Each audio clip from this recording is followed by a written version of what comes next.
Swami Maharaj Prabhupada. ISKCON Founder-Acharya Prabhupada. Koti Vaishnava Vrindi. Acharya Haridas Thakur. Prem Shri Gaur Shri Krishna Chaitanya Prabhu Nityananda Shri Advaita Gadadhar Shri Vasadi Gaur Bhaktivedanta Ki Jai. Shri Radha Krishna Gopinath Shyamakunda Radha Kunda Giri Govardhan Ki Jai. Vrindavan Dham Ki Jai. Mathura Dham Ki Jai. Mayapur Dham Ki Jai. Jagannath Puri Dham Ki Jai. Amuleti Unadevi Ki Jai. Devi Ki Jai. Tulsi Maharani Ki Jai. Samaveta Bhaktivedanta. All glories to these. All glories to these. All glories to these. All glories to Sri Guru and Govinda. All glories to Sri Guru. Namo Vishnu Padaya Krishna Prasthaya Vipulaya Śrīmad Bhāgavatam Swami Nityananda. Namaste Saraswati Devi Gauravani Pujani Nirvase Sisivani Dasi Vande Yam Shri Guru Shri Yutam Padakamalam Shri Guru Vaishnavam Shri Rupam Sarvajatam Sagana Raghunatham Vitam Samsityam Sadvaitam Sarvajutam Parijana Sahitam Krishna Chaitanya Devam Shri Radha Krishna Madam Sagana Lalita Shri Vishakam Panchakam Pachutishtacham Siddhyatam Vitanam Bhavanebhyo Vaishnavebhyo Om Namo Bhagavate Vasudevaya. Om Namo Bhagavate Vasudevaya. Om Namo Bhagavate Vasudevaya. Om Namo Bhagavate Vasudevaya. Om Namo Bhagavate Vasudevaya. Om Namo Bhagavate Vasudevaya.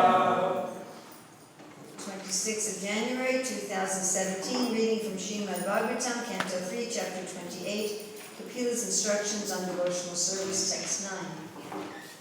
Pranasya Sodayan Margam Urakumbha Karechakai Pratikunena Vachitam Datasthira Machanchalam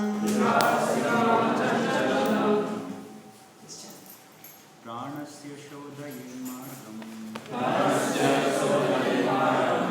Urakumbha Karechakai Pratikulena Vachitam Yathasthiram Machanchalam Pranasya Sodayan Margam Urakumbha Karechakai Pratikulena Vachitam Yathasthiram Machanchalam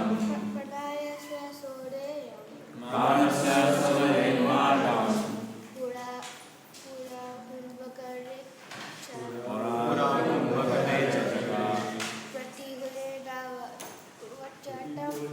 Pratikulena Vachitam Yathasthiram Machanchalam. Any more? You do it. Krishna, would you? Pranasya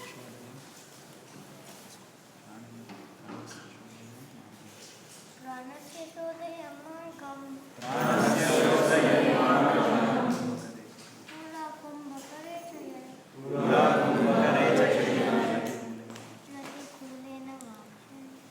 Pratikulena Vachitam Yathasthiram Machanchalam. Pranasya Sodayan Margam Urakumbha Karechakai Pratikulena Vachitam Yathasthiram Machanchalam Pranasya Sodayan Margam Urakumbha Karechakai Pratikulena Vachitam Yathasthiram Machanchalam. Pranasya Pranasya. of vital air. Of vital air. Shodhayat. Shodhayat. One should clear. One should clear. Margam. Margam. Passage. Passage. Pura kumbhaka rechikai. Pura Bhagavatam. By inhaling, retaining, and exhaling. By inhaling, retaining, and exhaling. Pratikulina. Pratikulina. By reversing. By reversing. Va. Va. Or. Chitam. Chitam. The mind. The mind. Yata. Yata. So that. So that. Stira. Stira. Steady. Steady. Achanchala. Achanchala. Free from disturbances. Free from disturbances. Translation and purport by Srila Prabhupada. The yogi should clear the passage of vital air by breathing in the following manner. First, he should inhale very deeply, then hold the breath in, and finally exhale. For reversing the process, the yogi can first exhale, then hold the breath outside, and finally inhale. This is done so that the mind may become steady and free from external disturbances. So this is a very simple pranayama that basically there's a pause between the inhaling and the exhaling. So either you inhale, pause, and then exhale, or you exhale, pause, and then inhale. As some of you may know, there's very complicated pranayama procedures. Yes? There's many different complicated pranayama procedures. This is an extremely simple. Purport. These breathing exercises are performed to control the mind and fix it on the Supreme Personality of Godhead. Savayamana Krishna Padaravindayo. The devotee Amarish Maharaj fixed his mind on the lotus feet of Krishna 24 hours a day. The process of Krishna consciousness is to chant Hare Krishna and to hear the sound attentively so that the mind is fixed upon the transcendental vibration of Krishna's name, which is non-different from Krishna, the personality. The real purpose of controlling the mind by the prescribed method of clearing the passage of the life air is achieved immediately if one fixes his mind directly on the lotus feet of Krishna. The Hatha Yoga system or breathing system is especially recommended for those who are very absorbed in the concept of bodily existence. But one who can perform the simple process of chanting Hare Krishna can fix the mind more easily. 3 different activities are recommended for clearing the passage of breath: Puraka, Kumbhaka, and Rechika. Inhaling the breath is called Puraka, sustaining it within is called Kumbhaka, and finally exhaling it is called Rechika. These recommended processes can also be performed in the reverse mode. After exhaling, one can keep the air outside for some time and then inhale. The nerves through which inhalation and exhalation are conducted are technically called Ida and Pingala. The ultimate purpose of clearing the Ida and Pingala passages is to divert the mind from material enjoyment. As stated in Bhagavad Gita, one's mind is his enemy, and one's mind is also his friend. Its position varies according to the different dealings of the living entity. If we divert our mind to thoughts of material enjoyment, then our mind becomes an enemy. And if we concentrate our mind on the lotus feet of Krishna, then our mind is a friend. By the yoga system of Puraka, Kumbhaka, and Rechika, or by directly fixing the mind on the sound vibration of Krishna or on the form of Krishna, the same purpose is achieved. In Bhagavad Gita 8.8, it is said that one must practice the breathing exercise of Yasa Yoga Yuktena. By virtue of these processes of control, the mind cannot wander to external thoughts, Chaitasa Nandigamina. Thus, one can fix his mind constantly on the Supreme Personality of Godhead and can attain yati. Practicing the yoga system of exercise and breath control is very difficult for a person in this age, and therefore Lord Chaitanya recommended Kirtaniya Siddhahari. One should always chant the holy name of the Supreme Lord Krishna, because Krishna is the most suitable name of the Supreme Personality of Godhead. The name Krishna and the Supreme Person Krishna are not different. Therefore, if one concentrates his mind on hearing and chanting Hare Krishna, the same result is achieved. Pranasya sovayan margam pura kumbhaka rechikai pratikuyena vachitam yatastira machanchala. The yogi should clear the passage of vital air by breathing in the following manner. First, he should inhale very deeply, then hold the breath in, and finally exhale. Or reversing the process, the yogi can first exhale and hold the breath outside, and finally inhale. This is done so that the mind may become steady and free from external disturbances. we have here Chittam, Ita, Stiram, Achanchalam. Chitta means what? What is chitta? Conscious one's awareness. Stiram, what is sta or stir? Steady. And chanchala means unsteady. Achanchala means steady, not moving. So stira achanchala is basically two ways of saying the same thing. Be steady and don't move. So that the chittam in yatta in this way. In this way, the chittam, the consciousness, becomes steady and doesn't move. So, of course, one of the main questions we get all the time in the Hare Krishna movement is how can I make my chittam stira achanchala? This is one of the main questions that's asked over and over and over and over and over and over again. Like one of the top 5 or 10 questions that are asked in the Hare Krishna movement. How can I make my mind steady and not moving? Yes? Now, of course, it's interesting that when we ask this question, we may not understand why exactly we're asking this question. We may have been told by the scriptures, by Śrīmad Prabhupada, by our acharyas, that we need to make the mind steady. We may not understand what the purpose of that is. And I think one of the reasons we have so much difficulty with this is that we may not really understand why we want to do this. And Prabhupada speaks in this purport about why we want to do it and how we can do it. And of course, two general methods are given here. One is by the process of pranayama, and one is by the process of chanting. Of course, these are not necessarily mutually exclusive processes. So why do we want to make the mind steady? We talked about this a little bit yesterday. And that the mind is a product of which mode? Goodness. The mind is a product of the mode of goodness. The intelligence is a product of what? Passion. The natural state of the mind is to be in goodness. And goodness is a very stable state of material nature. Passion is very active and moving. And ignorance moves only as little as possible, but not because of steadiness. Ignorance moves very little because of lethargy and inertia. Yeah. Not because of being fixed, but because of being dull. You understand? Just like when we're sleeping, we don't move around a lot. But that doesn't mean that it's any kind of elevated state. You understand? Or someone just, heavily intoxicated may just be sitting on the chair without moving. But that's sort of ignorance, kind of not moving. Better to move around in the mode of passion than to have lethargy in the mode of ignorance. But the mind's natural state is a steadiness in the mode of goodness, which is a state of balance and harmony. When the mind is naturally situated in its position of goodness, then it achieves a position of clarity.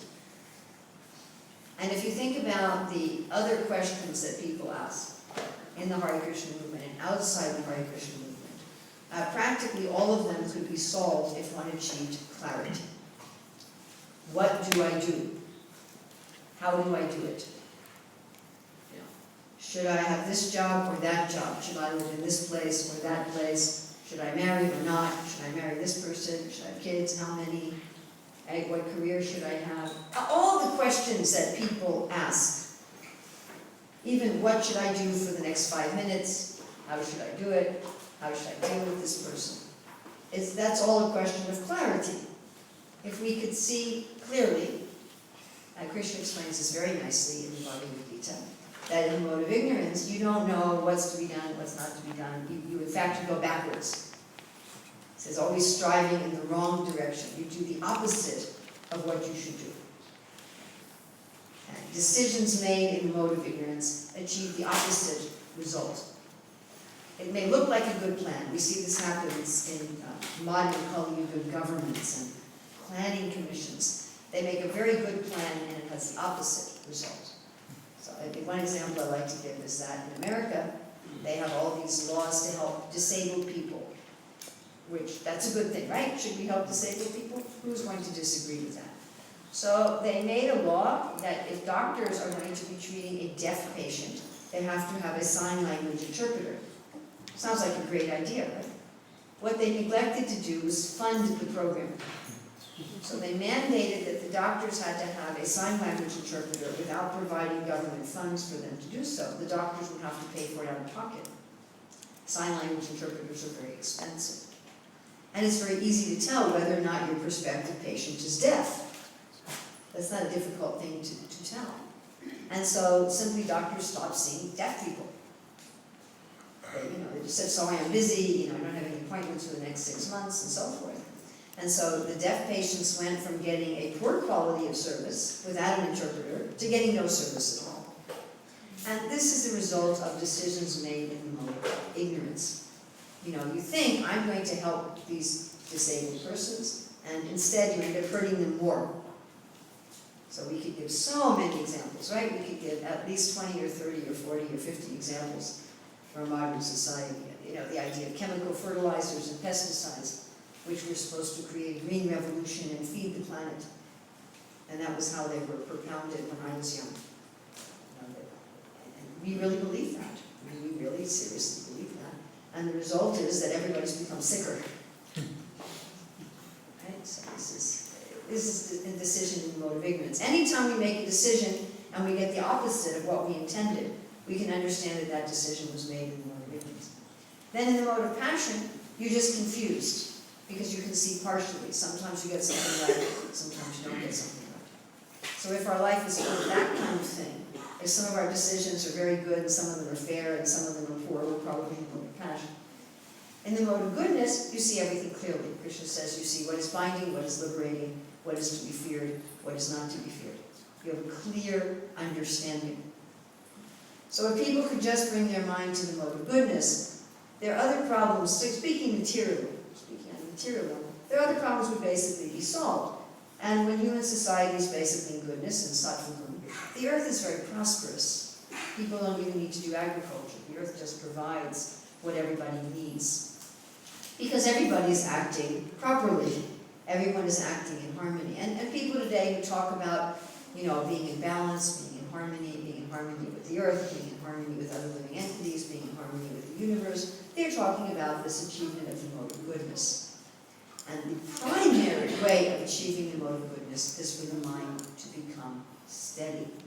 As soon as the consciousness becomes steady and unwavering, then one goes to this mode of goodness. Now, we're not interested, we in the Hare Krishna movement are not interested in the mode of goodness for the sake of the mode of goodness. We're interested in the mode of goodness as a platform for spirituality. And Krishna nicely explains also in the Bhagavad Gita that happiness in the three modes, happiness in the mode of ignorance is not happiness at all. It's just, I'm really bad. And happiness in the mode of passion, there's a little bit of sense happiness that one has earned through pious activities. Happiness in the mode of goodness, Krishna says, awakens one to self-realization. Because when the mind is steady and the mind is in sattva and can see clearly, one of the items that will be seen clearly is the self. One will be able, from that platform of mental clarity, to see the self and God. At least there's a possibility of it. At least you're open to the possibility. In the mode of passion, in the mode of ignorance, you can't see God. And even if God is standing before you, you can't see Him. Which is what we see happens with the demons. In the Bhagavatam, that Krishna is standing right in front of them, and they still don't, basically they don't see Him. You understand? They just don't see Him. Just like the governor of this state, I don't know who it is, and so if that person walked in the room, I wouldn't see that person for what the person is. You follow? I'd see them, but I wouldn't really see them. I don't know the qualifications of each of you, for example. So perhaps somebody in this room right now is a very, very qualified and expert person in some field. But I don't know that. I don't have the vision to understand that. So the demons, they see God. Even Duryodhana saw the universal form of the Lord, and still he couldn't understand, I'm dealing with Krishna. So when the mind is in the mode of goodness, then naturally one has the ability to see the Lord in the heart and to see the soul. So this is why we're interested in goodness. So how do we get the mind to be stable? Or we should say even beyond that, we're particularly interested in the mode of goodness, not so much so that God and the soul is revealed, but so that we can achieve the highest perfection of life, which is to absorb our mind in the personality of Godhead. Now, we don't want to absorb our mind in the personality of Godhead, hopefully anyway, so we can get clarity, and so we can get liberation from the material entanglement. But we want to absorb ourselves in the personality of Godhead because either we already love Him or we would like to. So in this world, for example, when someone already loves someone else, they naturally absorb their mind in that person who they love, correct? It's a very natural thing if love has already existed. If you're trying to love something, then you work at absorbing your mind in it. Okay? So let's say you have some proclivity for art, you have some proclivity for music. You have, some budding interest in it. So then you go to a music school or an art school, and you try to fix your mind on that thing in order to really develop your love for it. Does that make sense to everybody? Yes? If there's something that you want to love, you already have some spark of a desire to love it, but the love is not fully manifest, then you absorb your mind in that thing. So that's the difference between practiced bhakti and perfected bhakti. So the devotee naturally wants to fix their mind on Krishna if they already love Krishna, or if they have some inclination to love Krishna and they want it to grow. The way to grow any kind of love is to absorb yourself in that person or that thing. Yes? Am I correct? Krishna talks about this in Bhagavad Gita 2:62 and 63. If you want to get really attached to something, you absorb your mind in it. If we want to accomplish anything in this world, we need to absorb our mind in that thing that we want to accomplish. Isn't that a fact? Right? If you want to write a paper for school, you have to absorb your mind in that paper. If your mind is jumping around, what did my friend post on social media? What's for lunch today? Oh, what am I going to do about my taxes? I mean, if your mind's jumping all over the place, you can't even get your paper done. So this is the idea of fixing the mind. So how does one fix the mind? Well, as already mentioned in previous verses, one wants to live a life in general in the mode of goodness. So here's talking about pranayama, but before pranayama in the Ashtanga yoga system, you have to do yama niyam. The first step is yama niyam. So it's in the modern day, people are teaching meditation and pranayama directly. They're not engaging people in yama and niyam first. So they're saying, you can meet, you can have a list of sex, you can spend all your time playing video games, and then you sit down for 15 minutes a day and do pranayama and become mindful. I mean, meditation is becoming a big, big thing in the world today. It's such a big thing. On my Google Calendar, they've now added a feature where you can set goals for yourself. And Google will automatically put it into your calendar. It's a kind of neat feature. So it gives you like 5 different categories. One of them is exercise. And they give you options you can pick from, or you can create your own. One of the top 4 options is yoga. Then they have another category of self-improvement.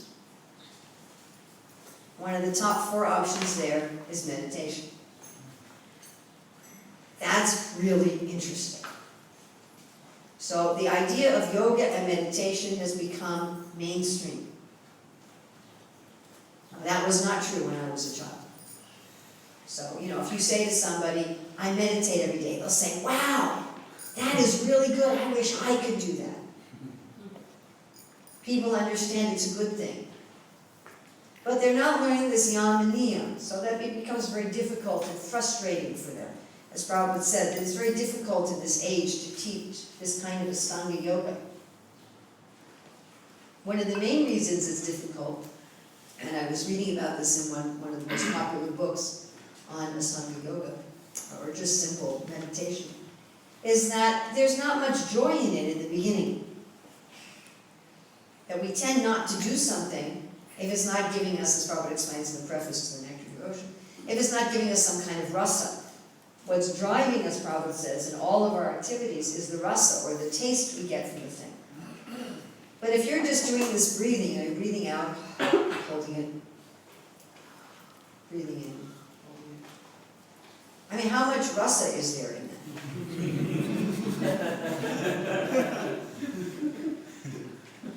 And until your mind becomes steady, which may take years, and for some of these expert meditators who really dedicate themselves to this, 1 hour, 2 hours a day, like we do with our sadhana, it takes them years before they experience the happiness of the mode of goodness. So it's very hard to get people to do it, right?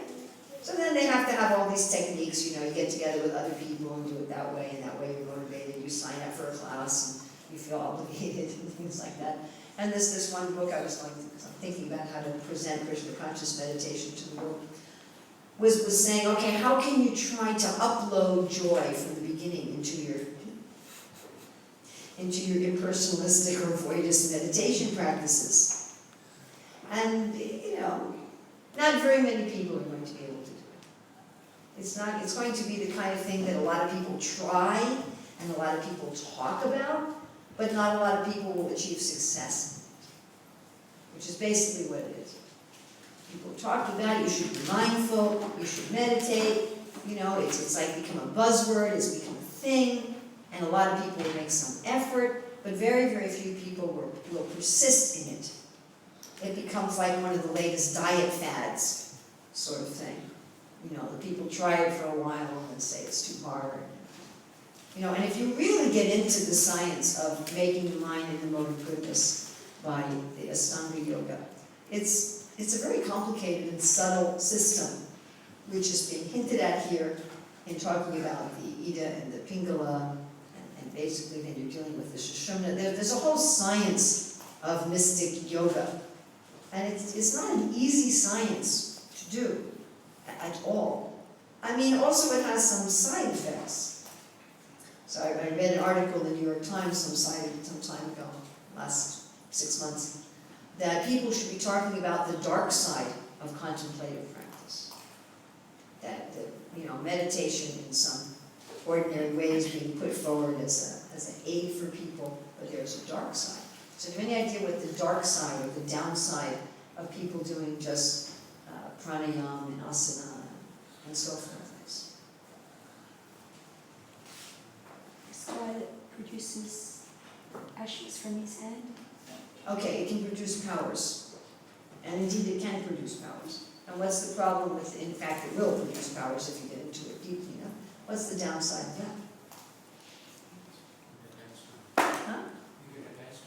You get attached to those powers, you get diverted from the purpose of what you're doing, and you can get then pulled back down into the mode of passion.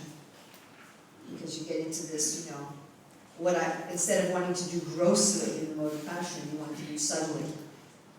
And then eventually, yogis who get into that point lose their standing in the mode of goodness. And they're falling from, what's the other dark side of getting into just trying to become in the mode of goodness through this Ashtanga Yoga? Trying to become God. Yes, to try to become God. So, often that's the aim of these processes, or you try to become nothing. The conclusion of one of the books that I looked at is, once you become the observer, which Krishna talks a lot about, being the observer, he said then you realize there's no observer, and you become nothing. And I thought, that's really attractive, isn't it? I just want to become nothing. Yeah, some people, what would you like your son to be when he grows up? A big nothing. Who is attracted to that? I guess if you're in a lot of pain, if you're in a lot of pain and you think, I'd rather be nothing than be in pain. But if you're not in a lot of pain, the idea of becoming nothing isn't particularly attractive. What's another downside or dark side of this sort of contemplative practice? What? misuse of the powers. The misuse of powers and get into bad karma, and it's quite, what's something you're going to become aware of, which we also become aware of in our Krishna conscious meditation. What's something you become aware of when you engage in some kind of contemplative practice? Not this part. The dirt inside us. The dirt inside you, yes. Have you all noticed this? Has everybody noticed this? If you haven't noticed this, then you're just beginning in Krishna consciousness. But as you go on in any kind of bona fide spiritual practice, one of the signs that it's a bona fide practice is you start noticing the dark things in your own heart. When you turn on the light, you turn on the light. You understand? You turn on the light, you'll not only see Krishna and yourself, you'll also see Maya. Correct? Yes? Anyone who's a manager understands this. If they go to any part of the place where they manage and they look around, they also see what's wrong. Isn't that correct? You can always tell who feels responsible for a temple by who's walking around picking up the little bits of rubbish in there. The guests they just walk through, they don't see it. But the leaders, they say, oh, this has got to be fixed, this has got to be fixed, this has got to be fixed, this has got to be fixed. So when you turn on the light, you see Krishna and Maya side by side. Samviti, samviti, asamviti. As it says in the Ishopanishad, you have to do that. This is one of the hallmarks of Sahajaism, is they don't want to see that stuff. They don't want to deal with that stuff. They just want to go for the nectar. They don't want to actually deal with the attachments. So if you're in a Krishna conscious process and you see the dirt in your heart, it's in the context of loving attachment to Krishna. It's just like if you have some friendship with another human being or some love with another human being, part of what will come out in that relationship, if it's a deep relationship, are your relationship problems. Have you all noticed this in your human relationships? Yes? If I have any kind of deep dealings with somebody, some of my own relationship faults will surface. And if I really care about that person, whether they're a parent, a sibling, a spouse, or a friend, it doesn't really matter what the relationship is. If I really care about my relationship with that person, I will want to deal with my relationship faults in order to have a better relationship. So in bhakti, when we see the dirt in the heart, it's in the context of a loving relationship. It's being shown to us by our best friend in order to have a better relationship. When one sees this just in some Ashtanga yoga system, it's not in that context. And it can become very overwhelming. And there are people who, when they see this dirt in the heart through a contemplative process, get psychological problems. One of my devotee friends who's a natural mystic yogi, who's basically born a mystic yogi, has said to me that, how giving these powers to ordinary people is like giving a chainsaw to a 3-year-old. You're unleashing forces in the body that you don't know how to deal with. And in fact, I've met a number of people who take up these processes of Ashtanga yoga and end up having severe physical and even mental diseases from unleashing forces and powers that they're not equipped to handle. I met one devotee in India, one Brahmachari, who, before he joined the movement, went to one of these yogis, and this yogi used his own power to open up this gentleman's kundalini. And since then, he's had terrible stomach problems, he's been opened up to subtle demoniac entities, and he had all kinds of problems because somebody artificially opened a door that he wasn't able to deal with. Do you understand? And he couldn't figure out how to close it again. He couldn't let the Shakti, couldn't lock the Shakti back in. So I thought it was interesting that in the New York Times they were listing these as problems. And they were saying, in a regular newspaper, and they were saying, you should be careful, you shouldn't think that contemplative practice is only benign. And then on top of that, it's very difficult to do. So therefore, it's not very advised to do that in and of itself as one's spiritual practice. In fact, the Bhagavatam never advises Ashtanga yoga separate from bhakti.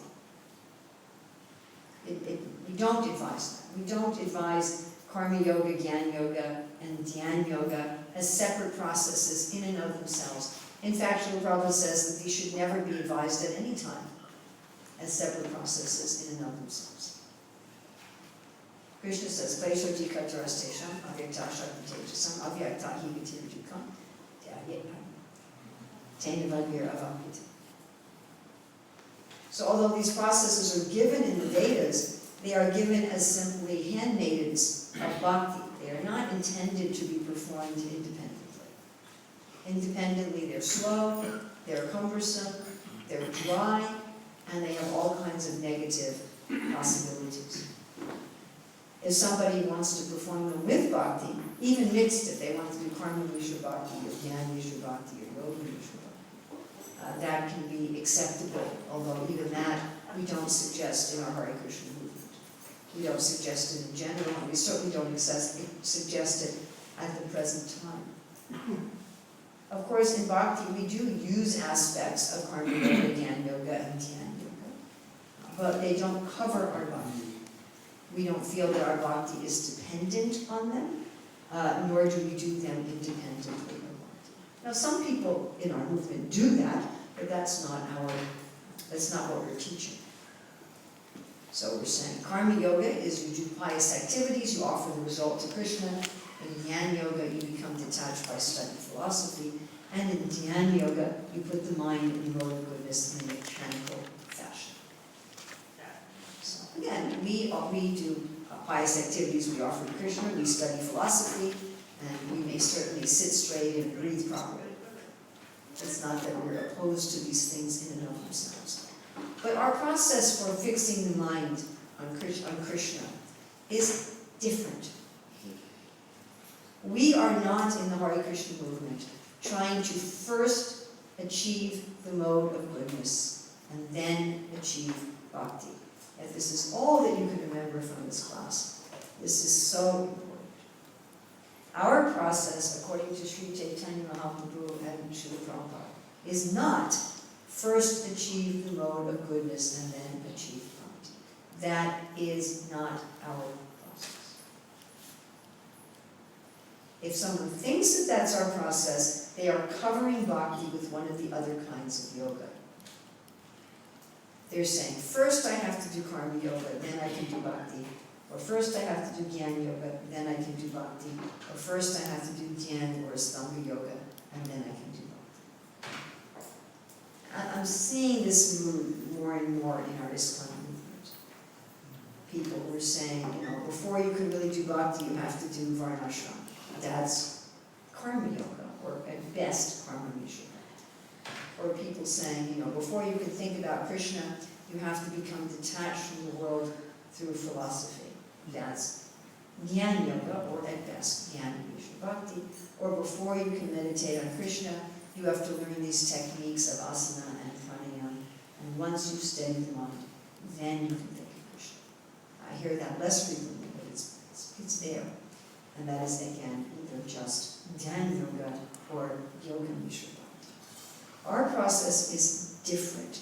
And not only is it different, it's very natural, and it doesn't have these risks associated with it. So our process is, to whatever extent you can fix your mind right now, in whatever mode of nature you are right now, put it on Krishna. Even if you can only fix your mind for 5 seconds at a time on Krishna, or 10 seconds at a time on Krishna, and then your mind immediately jumps to something else, that's okay. Fix it on Krishna. I was just reading again this morning in the Nectar Devotion, where Prabhupada said that sadhana bhakti begins with fixing one's mind on Krishna. I find it very interesting, and I didn't have the time to go into it in depth, at Prabhupada quoting from Bhagavad Gita 12:9, Abhyasa Yogi Bhutina, or actually in 8:8, Abhyasa Yogi Bhutina, in regard to Ashtanga yoga.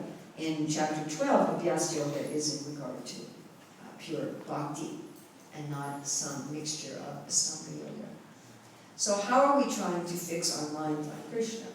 We're trying to fix our mind on Krishna through natural attraction. And the processes that we're engaging in, I was just reading this morning, are not to put something artificial. Karma yoga, Gyan yoga, and Dhyan yoga are all artificial. This way of breathing is artificial, isn't it? Is that the way we naturally breathe? Is that how we naturally breathe? No. So it's imposing something artificial on the body, because Krishna's designed the human bodies that if you just flick certain switches, you can put it in your place. But bhakti is not artificial. We are naturally attracted to attractive people and things. Yes? Isn't it? Yes. If we see a human being who is attractive looking, we naturally want to look at them. Am I correct? Yes. I was in an airport once, and there was this young woman who was just strikingly beautiful. I'm sure you're aware that most of the so-called beautiful people on this earth are really the product of cosmetics. Lighting. There aren't that many genuinely strikingly beautiful people walking around on the planet. Anyway, this was one of them. And everybody who walked past, men, women, and children, were just simply staring at this person. Now, that was many years ago. I'm sure nobody is staring at her now. It was just, you couldn't help it. You just simply couldn't help looking at this person. And the person was so incredibly striking, beautiful, that you were just, wow. You didn't want to stop. You know, it was sort of embarrassing because, at least in the West, we're taught not to stare at people. And so you're trying to look at the person and not stare at them. And I ended up being at a gate right by where she was sitting, so I just observed as everybody was walking by. They were staring at me. We do this with natural phenomena. If there's a beautiful mountain, some beautiful sunrise, right? We can go to the ocean here and just sit and watch the sunrise over the ocean. Because we're naturally attracted, right? Or if somebody's very strong, very graceful, people like to watch the Olympics, to watch people that are very strong, very capable. We like to watch people, or listen to people who are very intelligent. We like to be around people who are very renounced. Wealth is also very attractive. We're attracted to it. We want to hear about it. We want to see it. We want to talk about it. Isn't that a fact? It's natural. And that's just a tiny little spark. Right? A tiny little spark. That lady, or some cute little animal, or some sunset, or some, wealthy business person, or some intelligent scientist, or, Prabhupada says so nicely in the discussion between Jambavan and Krishna, people are interested in the brain of the scientist, but they're not interested in the brain that created the scientist. So our attraction to Krishna is actually natural, because he's the sum total of everything. All of the beauty, wealth, fame, strength. It's all in him. So if we pay any attention to him at all, we will become attracted. Naturally. Well, naturally. As soon as we divert our attention a little bit to Krishna, we will become attracted. And we will want to think about him more and more and more. And as we want to think about him more and more and more, gradually our mind becomes fixed in him. All these processes are gradual. Karma yoga, Dhyan yoga, yeah, they're all gradual. It's not that if you just start breathing like this, poof, you're going to be in the mode of goodness. It's going to take years and years of practice, maybe lifetimes of practice, before you achieve that peace and joy and equanimity of goodness, which is still egotistical, which is limited. Whereas if we gradually meditate more and more and more and more on Krishna, we're going to achieve something beyond goodness. We're going to achieve unlimited transcendental happiness and unlimited transcendental peace, which includes all the happiness, not only of goodness, but even of passion and ignorance. It includes all other happiness. Everything there is there. If you read about what people are achieving through just ordinary dhyan, you'll see, wow, we're all achieving that in Krishna consciousness without even trying for it. We're not trying for these results of the Lord of goodness. So we don't fix our mind first and then think of Krishna. By thinking of Krishna, our mind will become fixed. By thinking of Krishna, our mind will become fixed. As our mind becomes more fixed, we can think of Krishna more. As we think of Krishna more, our mind becomes fixed more. As our mind becomes fixed more, we think of Krishna more. As we think of Krishna more, our mind becomes fixed more. And during the whole time, it's Kevalananda Kanda. Because thinking of Krishna is really fun. Just meditating on your breath, my dear friends, is not very much fun. How interesting is it? Even, Buddhist meditation, where they just meditate on the natural breath. Right? The expert meditator will say, now after 20 years of practice, I can fix my mind on my natural breath exclusively for 2 hours. Does that sound particularly attractive? My mind is fixed totally on my breathing process for 2 hours without wavering. Okay, you get some side effects of this limited mode of goodness, peace and joy and clarity by doing that. But is that particularly interesting? But to think of Krishna for 2 hours without wavering, now that would be really interesting. How Krishna's dancing on Kali's goods. Right? How he's fighting with Jarasandhar, creating rivers of blood. That's pretty interesting. How he's dancing with billions of young girls. We were in the botanical garden yesterday,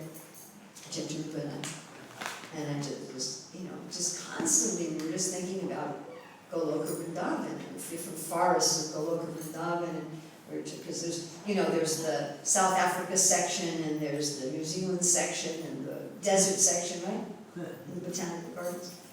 So we were talking about how in the spiritual world there's the spring forest and the winter forest and the dewy forest and the monsoon forest and all the different flowers there. And then when I got back, I was thinking how, Krishna has his Rasa Lila in the forest. But if you're going to have a Rasa Lila with, hundreds of thousands or billions of people, you'd have to have a pretty big area. And if you're going to dance, it would have to be kind of flat, right? Do they have Rasa? Because the botanical gardens are very hilly. So I was thinking, could you have a Rasa Lila in a hilly terrain? It would have to be really flat. We think of dancing. My daughter's a badminton dance teacher. So, they're very particular about their surfaces, what they dance on. I mean, what kind of surface are you going to dance on in a forest? What kind of dancing surface would you have in a forest? And would it be just like, crust-jeweled sand, and how big of an area would it be? And so I was meditating on that. That's a fun thing to meditate on, isn't it? What's the area, what's the Ras Mandala look like? What does the ground look like? What do the forests look like? How is Krishna playing with the cowherd boys? They're, Krishna, you're not very strong, I'm going to beat you up. You didn't really hold up Govardhan Hill, it was Mangal's mantras that held up the hill. I mean, that's a fun thing to meditate on, isn't it? Krishna speaking, whatever you like, you can find it in Krishna. If you like romance, if you like games, if you like chivalry, even if you like ghastly things like rivers of blood, if you like scary things like the Battle of Kurukshetra, if you like angry things, Lord Varaha fighting with Hiranyaksha, whatever you like, it's there in Krishna's pastimes. The whole variety, much better than any, modern media of Superman or whatever is going on in the world. Isn't it? So Kevalananda Kanda, thinking about Krishna, is simply joyful. Even if you just fix your mind on Krishna for a few seconds, it's joyful. So that's our process. And the way that we meditate in the Hare Krishna movement, specifically, we should be thinking about Krishna all the time. When we're at our job, when we're, taking care of our children, when we're driving in the car, all times. But our main method that helps us think about Krishna all the time is our own meditative practice. We do have a practice of meditation in the Hare Krishna movement. which is what Prabhupada talks about in this verse. And he talks about basically three things, which are all very related to each other. He talks about meditation on Krishna's name, meditation on Krishna's form. And he also says kirtaniya sadhana. So we have two kinds, therefore there's, I'm saying three, because we have two kinds of meditation on Krishna's name. One is in japa, and one is kirtan. These are related to each other, but they're not exactly the same thing. So all three of these, japa, kirtan, and dealing with Krishna's form, we deal with Krishna's form, most of us, primarily through deity worship. Primarily through deity worship. Of course, some people are dealing with Krishna's form through art, and that's their meditation on Krishna's form. They paint pictures of Krishna. But for most of us, our meditation on Krishna's form is through deity worship, either taking care of the deities ourselves, or coming to see the deities, and to think about the form of the deities, to have pictures in our home, and so forth. So this is our main way of meditation. So all of these three things should be done as a meditation. The purpose of them is to bring us to Savayamana Krishna Padaranandaya, where we're thinking about Krishna's 24 hours a day. So I don't have time to go into these in depth, but so we're just going to touch on them, and I'm sure you won't feel satisfied because I'm just going to touch on them. Because each of these could be a class into and of itself, but that wasn't the main focus of this verse, so I didn't want to take that as the main focus of the class. So let's look first at form, at deity worship. So when we're doing the deity worship, we should be remembering here is Krishna. Here is Lord Nityananda. Here is Lord Chaitanya. Here is Balaram. Here is this personality that I'm dealing with. It's not, we shouldn't take it as some kind of a ritual.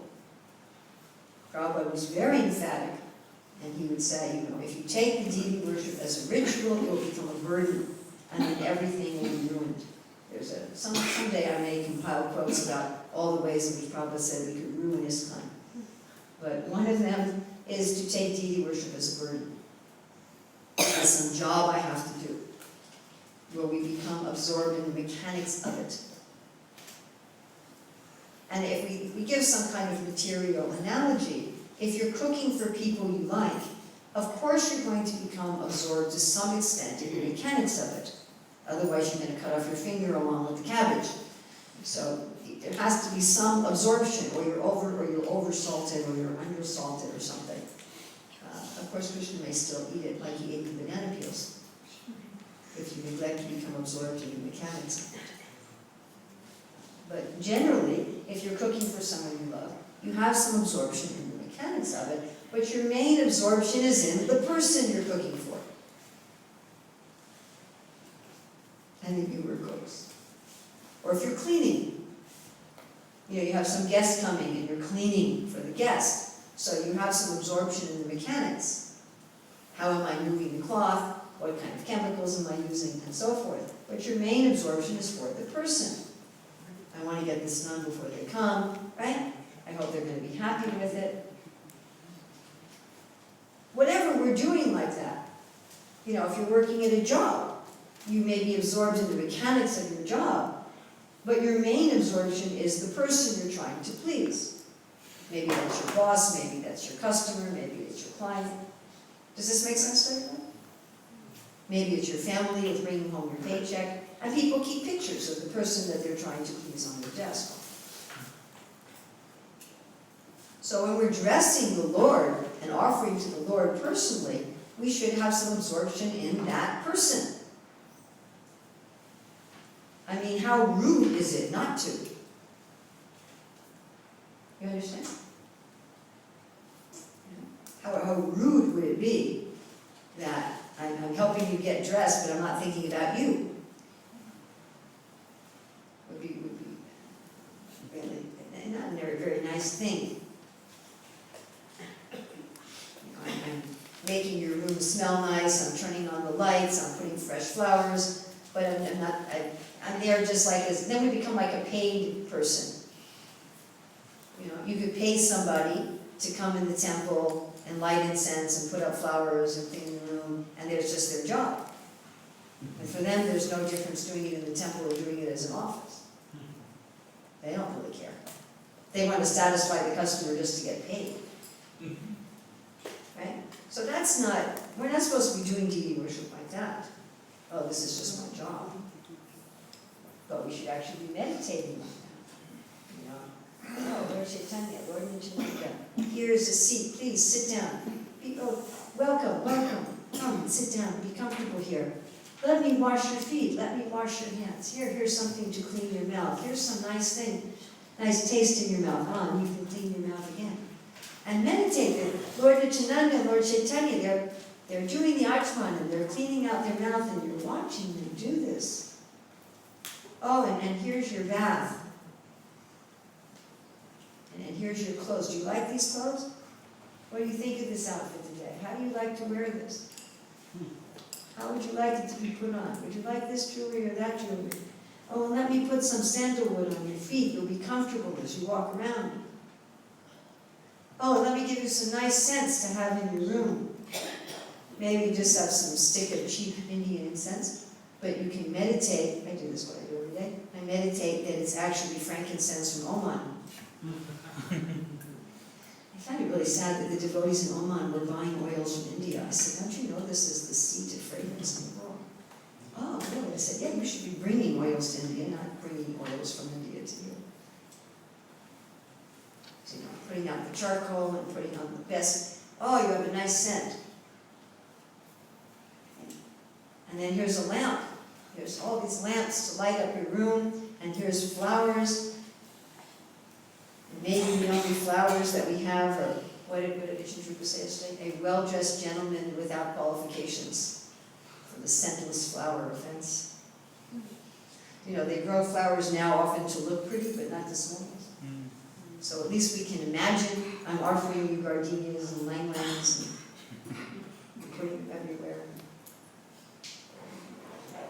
And then you're doing it for a person. Here's some nice food for you. And meditate on them eating the food. Now what was his name? Raghunandan? What was his name? Mukunda's son. Raghunandan? Was that it? Raghunandan was so much into this consciousness that when he saw that the food was still on the plate, he started getting angry at the deity. He said, you have to eat, or my father's going to yell at me. And therefore, when Mahaprabhu saw Mukunda and Raghunandan, he said, who's the father, who's the son? Are you the father, Mukunda? Or are you the son? He said, I am the son. I am my son's son. So we should worship the deity like this every day, not become complacent. It shouldn't become a job on waving the incense.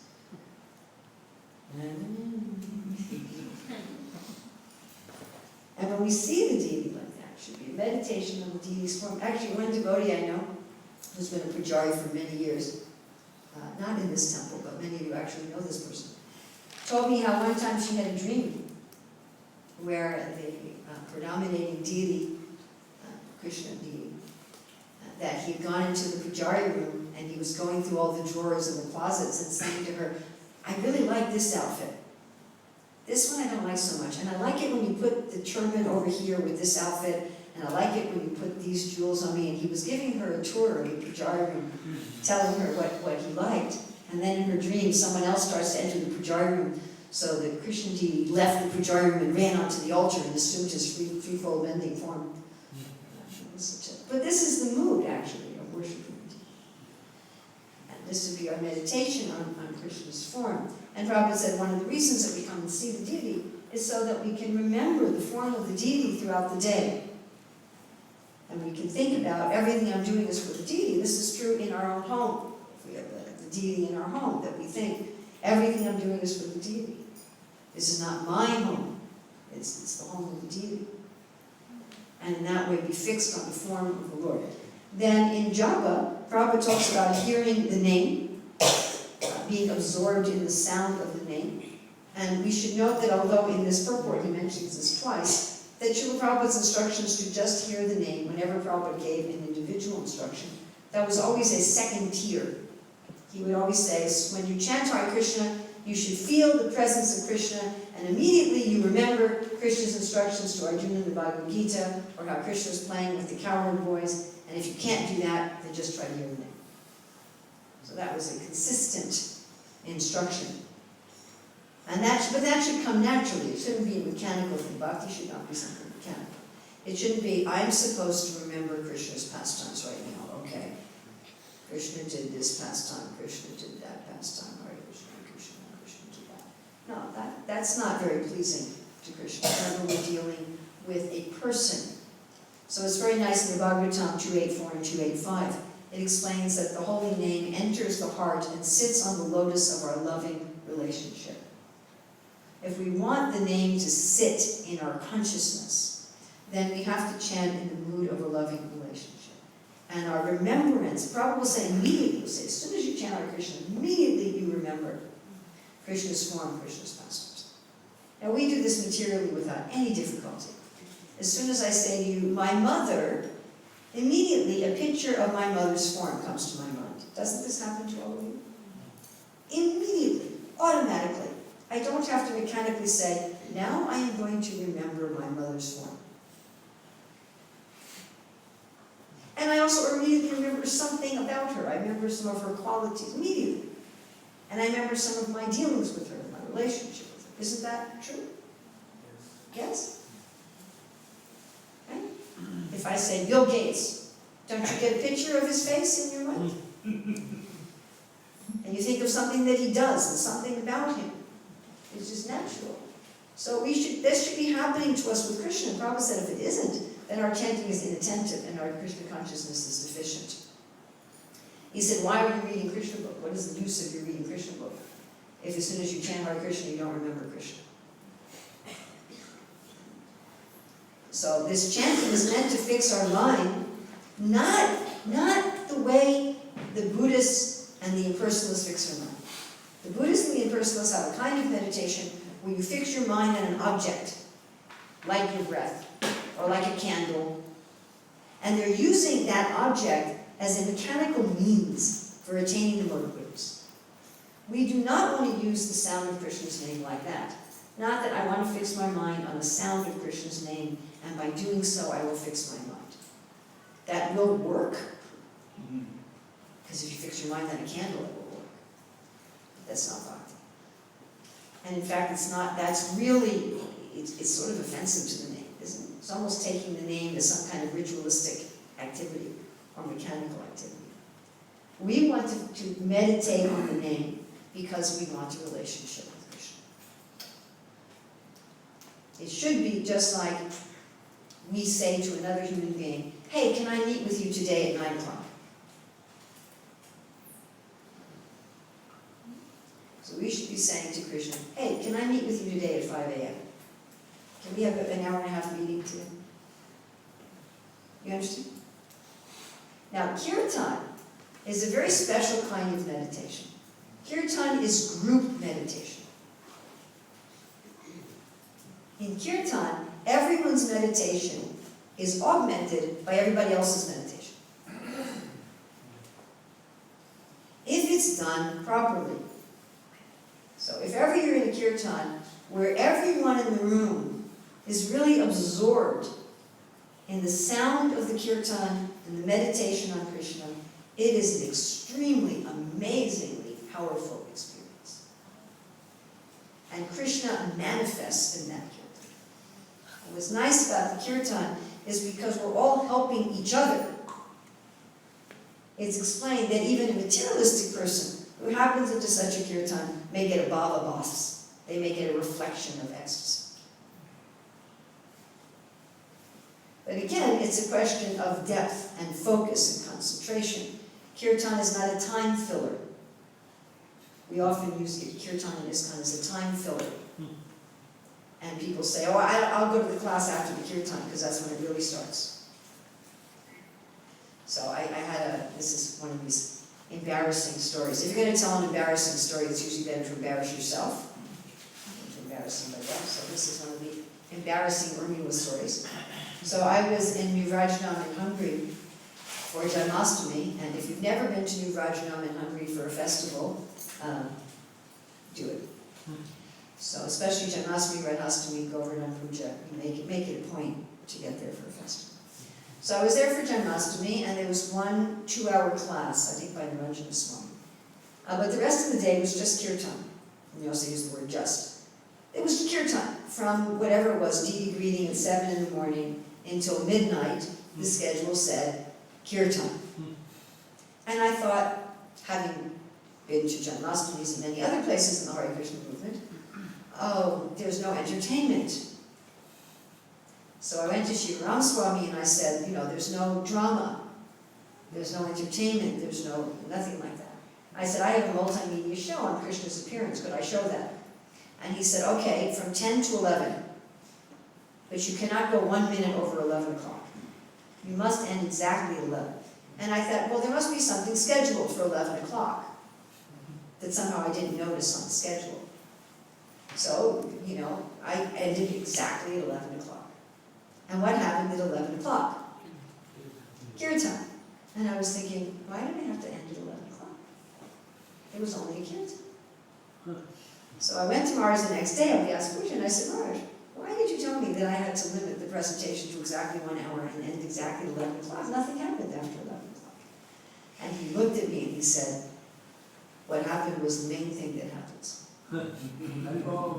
He said, you know, these presentations, these classes, these are secondary. He said, the main thing is kirtan. And I went, oops. And then I became aware that this is a prevalent mentality. You know, it's just kirtan going on. Or, well, people haven't arrived yet, you know, things are running a little late. Well, okay, you can just have kirtan. And I see also that many times in kirtans that many people are not in the kirtan, really. They're there with their body. I mean, some people are even checking their phones. You know, sending text messages in the kirtan. And you can tell, when you're in a kirtan, when everyone is really focused, you can tell, can't you? I find we especially tend to do this when we go through a lot of trouble and money to attend the kirtan. You know, if you go to the Govardhan retreat, people have gone to a lot of trouble. They flew all the way to India.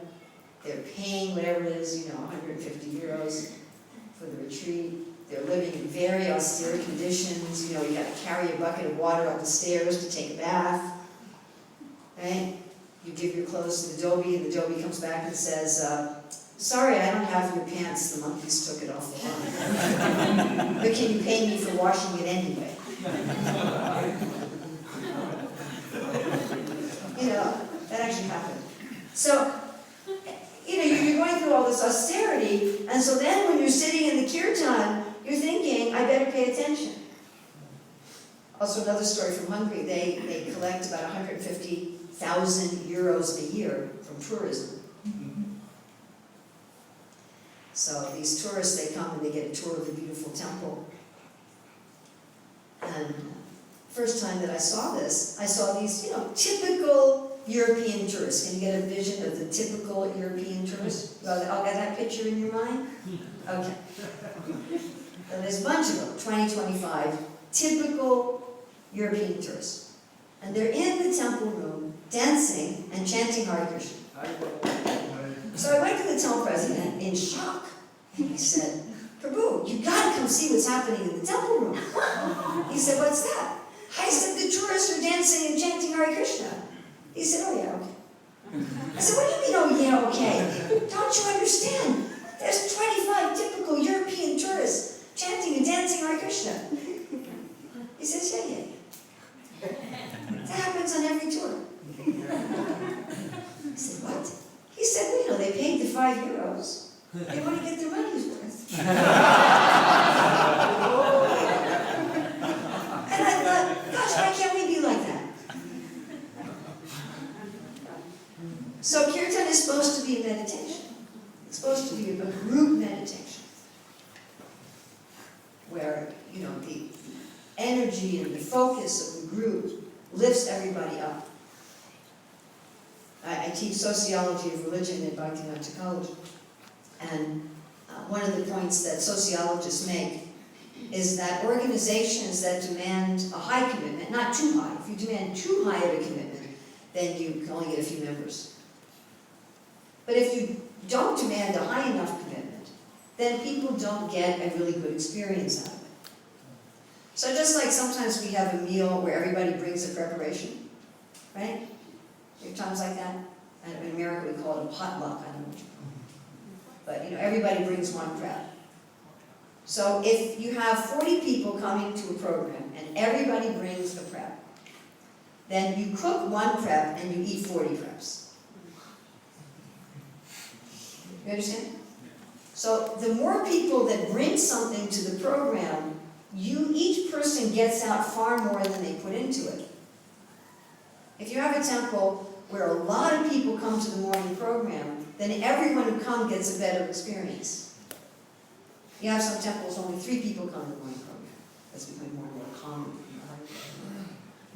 So it's the same with the kirtan. If everybody puts a whole prep into it, everybody gets a feast. It's exactly like that. If we expect that everyone's going to put their heart into the kirtan, then everybody gets a very easy and delightful experience of associating with Krishna. Or the old story where it's a similar kind of thing, where they're going to serve a drink and they say, everybody bring fruit juice. Right? We're going to make a punch, everybody bring fruit juice. And some people say, well, I'll just bring water. It's one of the benedictions that water got from Indra, that it can be added to other liquids, and you think the liquid has increased, where it's actually just water. So if a whole bunch of people bring water, then it's no juice anymore. Right? If the majority of people coming to the kirtan are just contributing water, and Lord Chaitanya didn't like it if even one person was doing that. The kirtans at Trivas Angam. And if there was one person who wasn't absorbed in the ecstasy, he would notice. Maybe it was what Trivas's mother-in-law was hiding in a pot one time. Must have been a very big pot. Hide in a pot. And Mahaprabhu said, I didn't feel any ecstasy today. What was the problem? So kirtan is a group meditation experience. And what's wonderful about the kirtan is that it's also involving music and dance. So even on the mundane platform, what do people do when they want to have a good time? They have music and dance. So what is the process of meditation that we've been given by Sri Chaitanya Mahaprabhu, where you take the epitome of material fun, singing, dancing, and eating, and you turn it into a meditation that brings you to ultimate transcendence that includes the Lord goodness.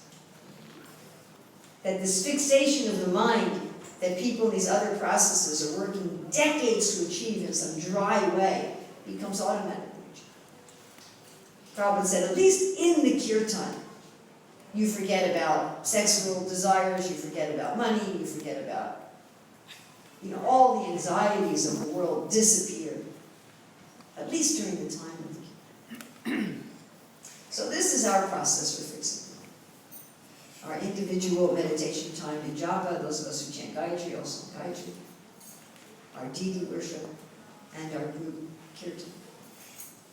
And then it's not actually necessary for us to do this pranayama. It's actually not necessary. The fixation of the mind will come as it is on the mind. There's no harm, as long as one doesn't think bhakti is dependent on it, but it's not necessary. So thank you very much. Nice for all of you to come on this. It's a holiday today, right? Yes. So I thought you wouldn't mind, since it was a holiday, that I went till 9, right? Was I right? Yes. Yeah. I thought people are not going to be in a hurry to go off to work and to school. So any questions or comments? Yes? You were mentioning that one should perform deity worship in a meditative mode. Yes. Meditating the Lord while Yes. performing the worship. Yes. I find it hard to meditate because of time constraints, because the worship has to end by a certain time, Mm. and there's a lot to do.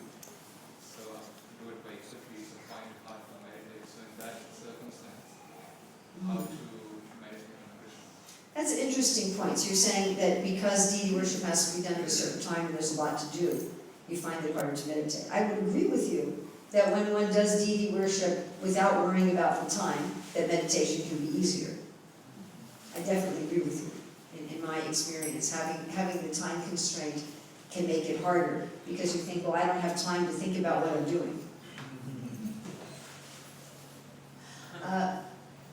does Krishna say to Arjuna? When Arjuna talks about Chanchala Himana Krishna, which is of course related to this Achanchala, what does Krishna tell Arjuna? Yes, it is difficult, but it is possible by suitable practice and detachment. Detachment is be detached from when it doesn't work.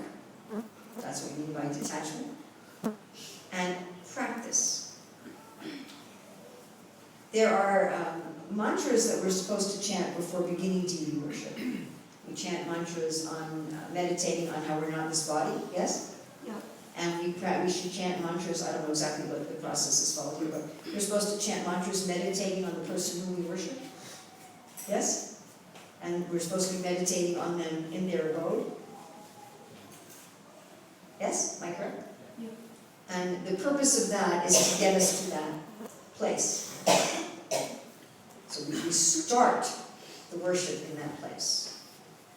Now, with practice, you'll find that the time is not the issue. Although I would agree with you that when you don't have those time constraints, it's easier. I definitely agree with you. But it can be done. You can also think about who you're serving, even if it's rushed.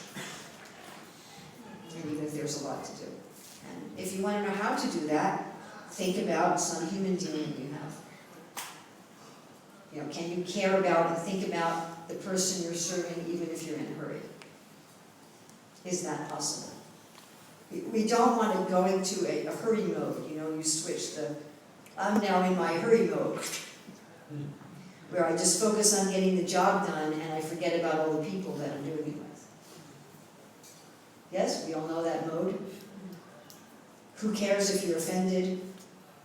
I'm just trying to get my job done for you. I don't care if I'm being considerate of you, I don't care if I'm thinking of you, I'm in a hurry to get this job done for you, and we don't want to go into that kind of a mode.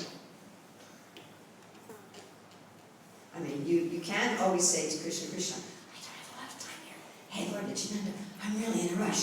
Help me to think of you while I'm doing this, okay?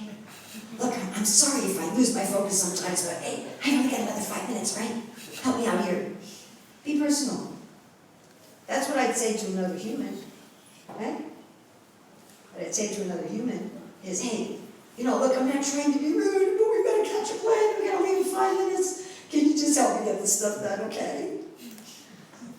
I still want to be personal, you understand? Which one of my god sisters told this story? I think she put it in writing. I don't want to say because I can't remember which one it was. It was one or two people thinking. How she was dressing Radharani, and all of a sudden she looked up at Radharani's face, and there was Radharani. And she thought, oh, now what am I doing? I better just focus on the dressing.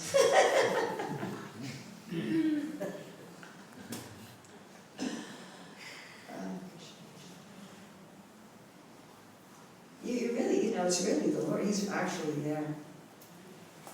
So, meditate that He's actually there.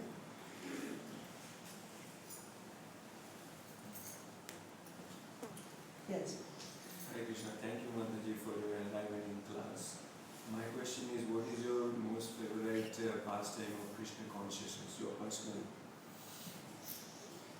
Well, that's a very personal question. Actually, I don't have just one. I have many.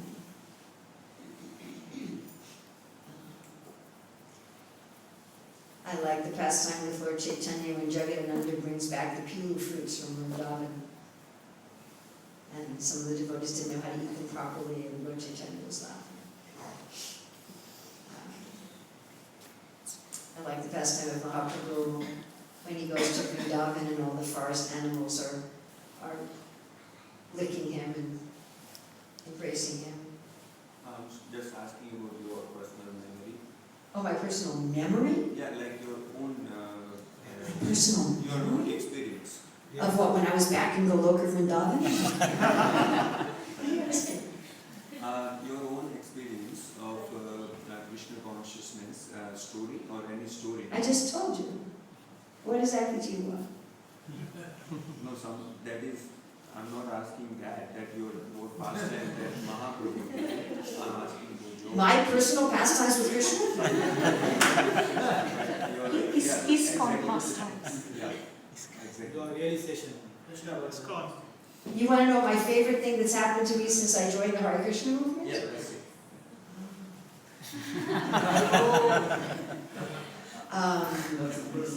That's really personal. I don't know if I'm going to do that on camera. Yeah, that's a little much. I can just tell you, I'm not going to tell you favorites, okay? I remember eating a sandesh when I first stayed in the temple, before I had committed to join the movement, and I was staying for a couple of weeks. And I ate a sandesh, and I meditated on it all day long. And I thought, what was that? And another time with prasadam, it was my first Govardhan Puja celebration in Chicago. And I had a gulabjan. It wasn't the first time I'd had a gulabjan out there. I was again like, whoa, what was that?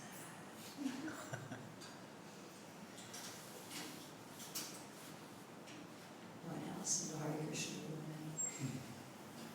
When I was at the Chicago airport distributing books, and it wasn't a regular time that we were going. We were out on Harina on a Saturday. We never went to the airport on a Saturday night. And because it was too slow, there was nobody there. And Mahamuni Prabhu said, who wants to go to the airport and do books? It was late. 4 or 5 o'clock in the afternoon. Nobody wanted to go because the airport was empty.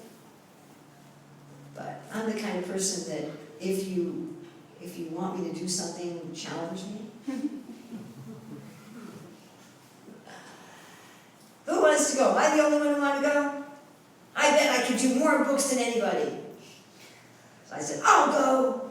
And I was never big on books. I was more moderate distributor. So we're on the bus going to the airport, and he's just saying the whole time how many books he distributes, and I'm going, I'm going to beat him. I'm going to beat him. And I only saw a person every 15 minutes, and every single person took a book and gave a huge donation. And I didn't say anything to them on my own. The words just came out of my mouth. I didn't even know what I was saying. Every person I saw stopped, and just words came out of my mouth that weren't mine. And the person took a whole bunch of books and gave me a whole lot of money. And I beat my own money.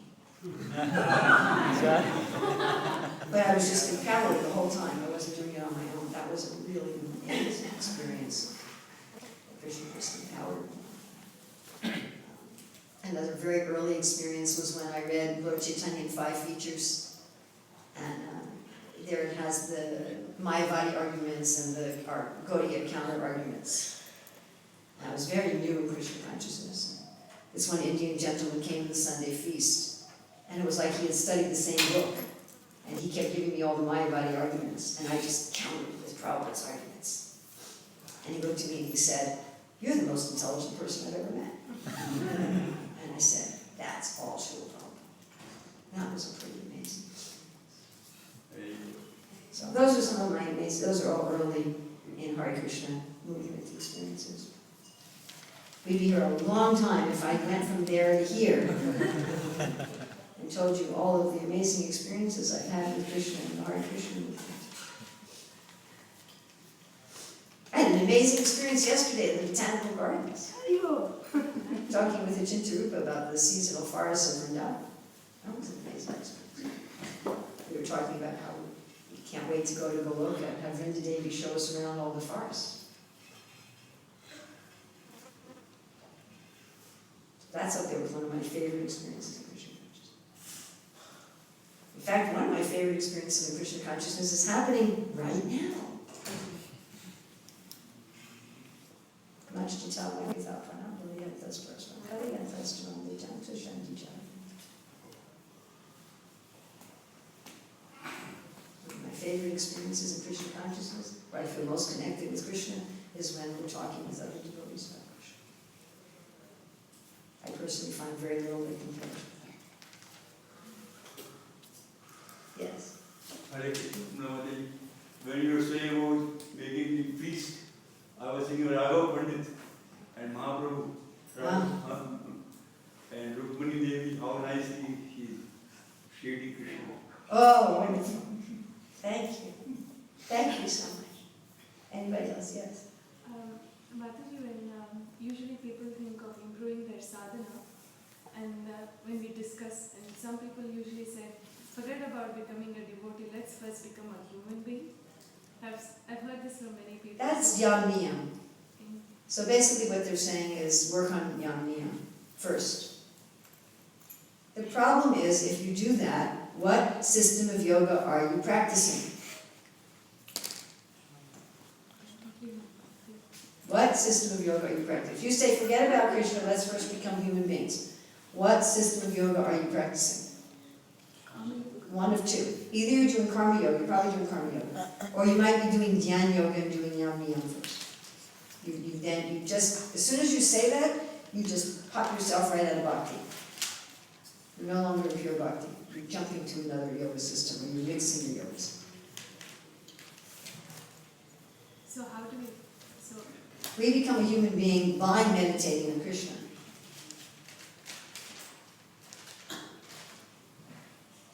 so all the qualities that a human should have, like discipline and... More than a human, we're trying to become a heck of a lot more than a human. We're not satisfied with just being a human. All the good qualities of the demigods, we're not even satisfied with that. We want the qualities Rupa Goswami lists. We want the qualities of the soul. We want the qualities of part and parcel of Krishna. Human qualities, that's just Rajagun. Humans are in Rajagun.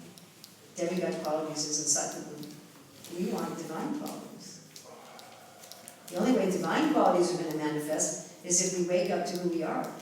The only way we're going to wake up to who we are is by getting attached to Krishna. As you get attached to Krishna, naturally the divine qualities manifest. Should we make any effort to cultivate the divine qualities as part of our bhakti? Of course. Just like when you go to the shop, you read the labels on the containers. You don't say, well, I'm in bhakti, I can just shop blindfolded. So we make some effort to cultivate humility and cleanliness, but to please Krishna as part of our pleasing Krishna, not separately and not first. Not first I'm going to become clean and first I'm going to become humble and then I'll think about Krishna. But because I'm thinking about Krishna, I want to clean his place. Because I'm thinking of Krishna, I don't want to be a proud, arrogant jerk around Krishna. He won't like it. He'll say, get out of here, you proud, arrogant rascal. You follow? I want to be responsible because Krishna cares. Otherwise, we're doing something else. Or it could even be Gyan Yoga. You know, I want to develop good qualities so I'll be liberated. So immediately, this is a danger. That this is what happens in all religions of the world. Very, very quickly, it starts getting mixed and polluted. It starts going down.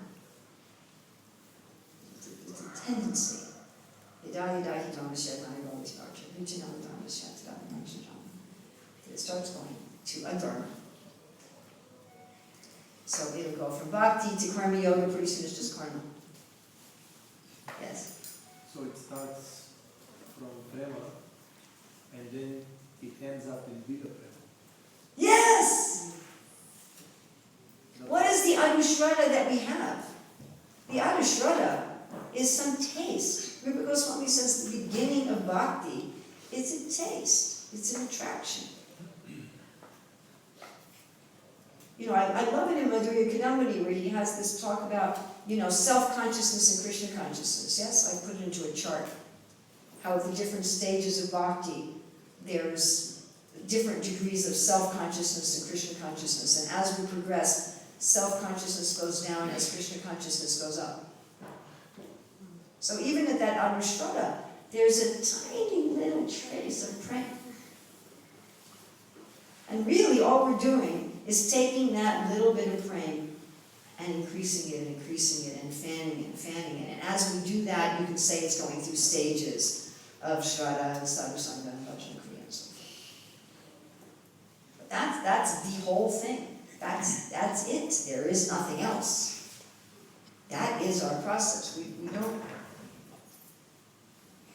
We can use karma, jnana, and yoga to support it, but we have to make sure they don't cover it or mix with it. And it's a danger we have to be aware of when people start saying, well, first let's get together our karma. First let's study philosophy.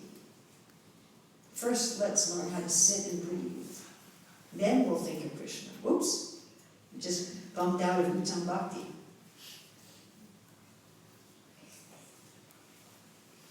It will still work, but it will take a lot longer and it will be much drier and more difficult.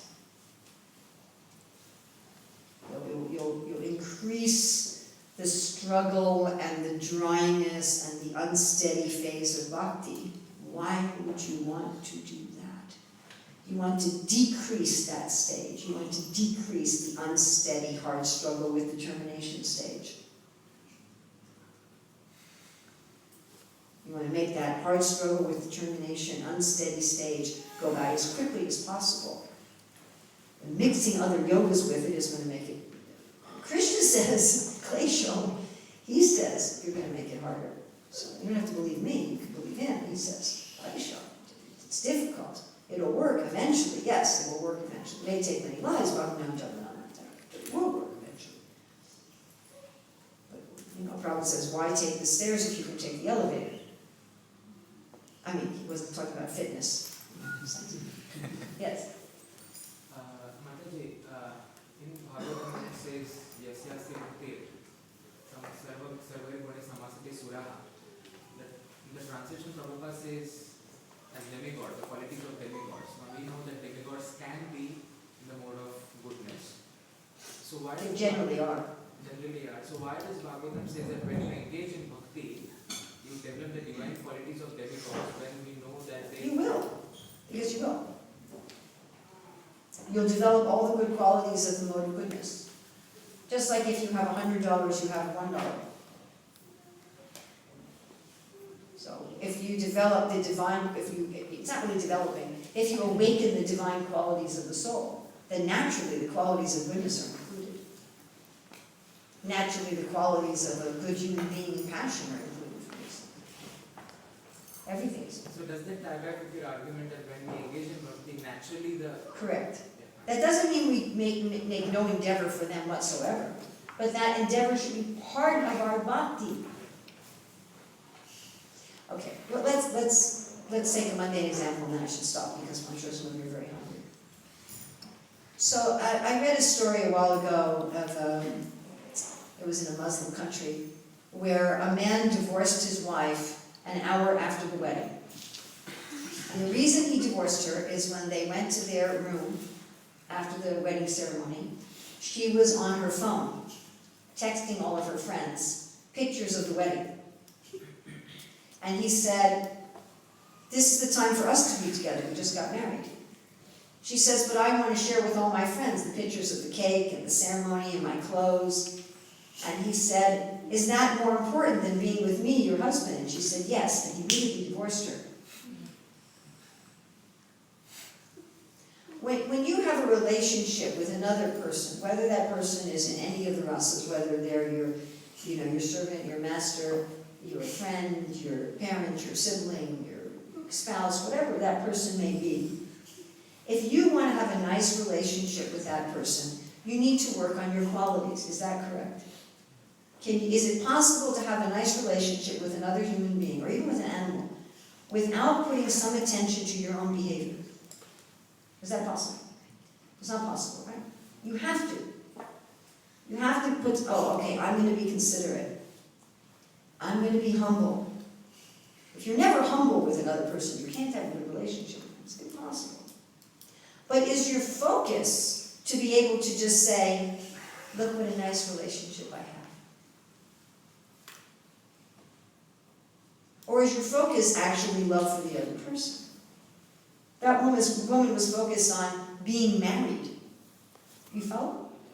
Her focus was on being married rather than the husband. She wanted to look beautiful to be married. rather than to look beautiful to please her husband. So why do we want to develop good qualities? Do we want to develop good qualities just so I am in a relationship with the divine in ecstasy? Or do we want to develop good qualities so Krishna will say, wow, thank you. Thank you for doing that for me.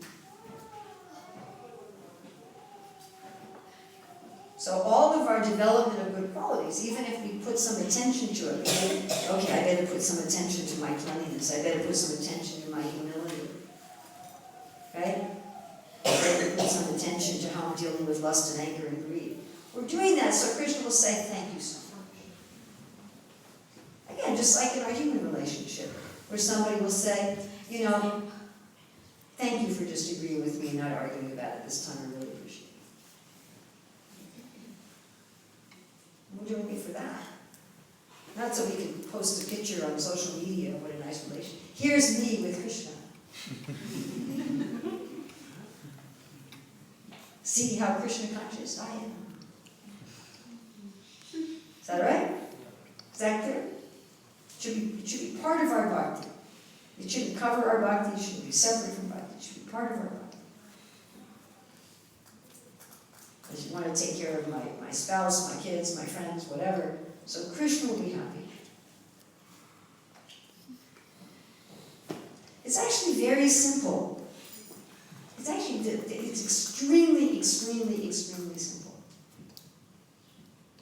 We become attached to Krishna and we do everything to please him. That's it.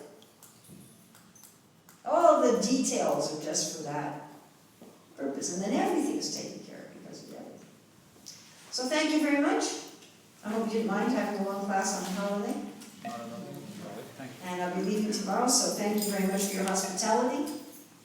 Hare Krishna. Śrīmad Bhāgavatam ki jai. Urmila Mataji ki jai.